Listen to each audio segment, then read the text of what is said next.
নমস্কাৰ জনাইছো সকলোকে আজি এটা নতুন ভিডিও লৈ আহিছো আপোনালোকৰ বাবে কেতিয়াবা বাৰু এনেকুৱা হয় নে যে আপুনি ঘৰত খুব নেগেটিভিটি ফিল কৰি আছে আপোনাৰ ঘৰত আপুনি কিবা এটা নেগেটিভ এনাৰ্জি অনুভৱ কৰি আছে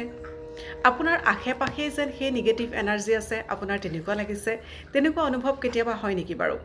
বা ৰাতি আপুনি খুব ভয় খাইছে বা দিনত হলেও যিকোনো কথাত আপোনাৰ ভয় ভয় অনুভৱ হৈছে তেনে ধৰণৰ নহয় নেকি বাৰু কেতিয়াবা আৰু কেতিয়াবা চাবচোন আমি যদি মনত বেছিকৈ নেগেটিভ চিন্তাধাৰা লৈ থাকো তেনেহলেও এনেকুৱা অনুভৱ হয়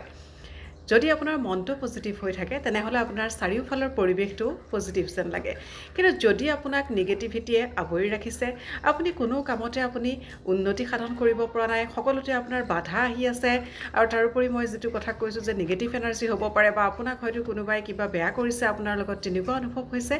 তেতিয়া আপুনি কি কৰিব ক্ৰিষ্টেল দেখুৱাবলৈ লৈছো এইডাল ক্ৰিষ্টেল চাওক এনে ধৰণৰ যদি ক্ৰিষ্টেল আপুনি আপোনাৰ দুৱাৰ মুখত আঁৰি থয় বা যিকোনো ঠাইত আপুনি যদি আঁৰি থয় তেনেহলে চাব আপোনাৰ সেই